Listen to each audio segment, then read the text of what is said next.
Hello， 大家好，我是 Jasmine， 欢迎来到 Jasmine 世界。昨天的雪呢下的真是够大的，而且天气预报说呢，这场雪可能还要再持续下2天。现在呢，我是站在我家的后院，大家可以看到冬天的多伦多这个雪呢真的是很漂亮，但是呢也真是够大的。今天我们来讨论什么话题呢？我们一起来聊一下出国移民，你后悔了吗？我相信所有的移民朋友在过去的移民经历中，一定在某个时刻被别人，或者是呢夜半3更时分睡不着觉的时候，被自己问到过这个话题。那么我们今天呢一起来聊一下吧。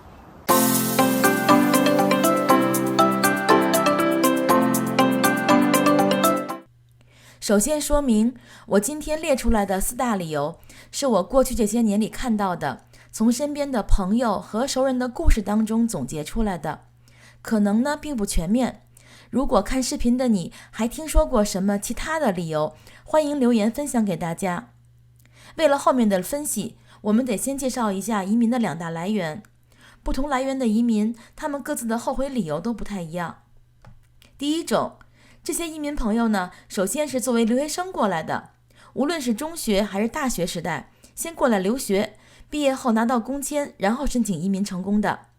这类人群呢有一个特点，就是他们都很年轻，英语水平呢都很不错，也适应了国外的生活和文化环境，但是因为没有经历过国内的职场洗礼，同时呢在国内还有一些朋友啊、同学呀、亲戚啊之类的，他们能够了解到一些国内同龄人的情况。还有一种呢就是工作之后申请移民过来的，当然了，他们各自适用的移民项目是不同的，有技术移民，有各种省担保的投资移民等等。这类人群的特点呢是，他们移民的时候在国内或多或少都经历过职场的洗礼了，很多人的工作稳定，收入优厚，对于他们来说，移民这件事儿是要下很大决心的，因为毕竟放弃了国内的一切，机会成本还是很高的。在这些人当中呢，有的人的英语水平比较薄弱。无论是上面哪种来源的移民吧，普遍来说，出国移民的3年之内是蜜月期，会觉得新的环境充满新鲜感，无论怎么都是好的。移民10年之上呢，就算是老移民了。如果这个时候还没走，那基本上就已经适应了新生活，不会再回流了。最容易出现后悔啊、回流啊等等问题的，就是在蜜月期过了之后，还没有成为老移民之前的这段时间。下面我们就来揭秘一下这4大后悔理由。第一大理由，没有经历过国内职场锻炼，对快节奏生活仍有迷恋的人。有一句话说得好，生活就是一座围城，城里的人想逃出去，城外的人想冲进来。作为留学生，交了好几年高额学费，好不容易毕业了，找到工作，拿到工签了，好不容易呢拿到移民身份了，回国跟亲戚朋友聚会，跟小时候的同学聚会，一打听，原来谁谁谁在哪儿工作，工资多少钱，谁谁谁开了公司，钱多么好赚，自己的内心呢就难以不骚动。在这里说明一下哈，加拿大呢虽然福利是真不错，但是啊，普通的工薪阶层的收入啊还是挺亲民的。像我们在安省，现在呢每小时的最低工资标准呢是14块2毛5。刚毕业的大学生啊，工资标准也就大概是每年4万加币左右。加拿大统计局的数据显示，有 87% 的加拿大人税前的年薪啊不到10万加币。加拿大人的家庭合计的年收入中位数呢就是10万出头一点儿。所以呢，其实刚毕业的大学生工资水平4万左右啊还是可以的，但是他禁不住涨得慢呀。所以等拿到移民身份的新鲜劲儿过去，听到国内的亲朋好友说起来曾经认识的一起撒尿和泥的谁谁谁现在赚多少钱，内心难免不骚动。今年呢，我身边就有3个年轻朋友因为这个原因回国发展了，有一个是家里给找了一份很安逸的体制内的工作，有一个呢是回家经营家里的生意去了，还有一个是去深圳跟朋友一起创业去了，希望他们都一切顺利吧。还有一个朋友啊，每次见面都念叨要回国，念叨好几年了也没有真走，为什么呢？原因我们放在最后再说。第2大理由，没有找到自己的另一半，建立小家庭的人，这也多发生在一些年轻一点的移民朋友身上。出国后找对象难吗？我自己是没有体会啊，但是呢，我看我身边的一些还在单身的朋友啊，我们都认识好几年了，都还单着呢。最夸张的是，我认识的一个宝妈，孩子呢跟我们家老大差不多年纪，12、13岁的样子。这个宝妈呢，组织了一个同城妈妈群，明说了就是为了大家现在交朋友，以后给孩子们多一个认识异性朋友的机会的。找到自己的另一半，男女朋友也好，要结婚组织小家庭也好，总之呢，就算是安定下来了，慢慢在国外扎下根了。如果一直单着，自己下了班之后，其实也挺寂寞的。而且你知道吗？加拿大政府啊，对小家庭在报税等等方面是有优惠的。我不知道其他国家是不是这样，可能也差不多吧。因为毕竟西方国家的文化是比较类似的。所以呢，如果自己的业余生活比较单调，那么国内的父母再给点压力的话，在这种情况下，单身朋友啊，其实是很难坚持下去的。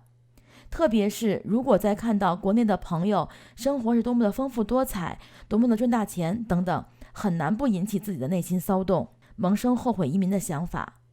我认识的2个男生就是因为这个理由最终选择回国的。第3大理由，不会做饭且对下厨房完全不感兴趣的人。听了这个理由，你可能要笑了，做个饭而已，多大点事儿啊，有这么重要吗？它还真就这么重要。吃的好不好，直接关系到我们大家的生活品质啊。在别的地方对不起自己啊，可能还能忍一忍，亏着自己的嘴有点太说不过去了。在国内啊，做饭也就是个调剂，周末的时候自己做一做，平时呢都指着家里老人或者阿姨，经常下馆子点外卖也一点都不新鲜。再不济了，还有很多单位是有食堂的，特别是体制内的单位，现在还是1天3顿饭呢供应着呢。所以啊，在国内基本上大家不用为吃发愁，出了国就不一样了。首先没有老人这个拐棍了，下馆子要想吃得好，那预算可就不能太低了，而且还得给10%的小费呢。有人可能会说了，像国外的麦当劳啊、必胜客啊，多便宜啊。是挺便宜的，但咱也不能顿顿吃快餐吧。如果想改善一下，去中餐馆或者呢吃顿日料，2个人怎么着也得吃个80到100加币了，这还不能敞开了吃呢。结合咱们第1条讲的，这发达国家的工资收入可并不咋高，经常下馆子咱也负担不起呀。所以啊，有很多人因为不会做饭影响生活品质，进而萌发后悔想法的。就比如说我自己，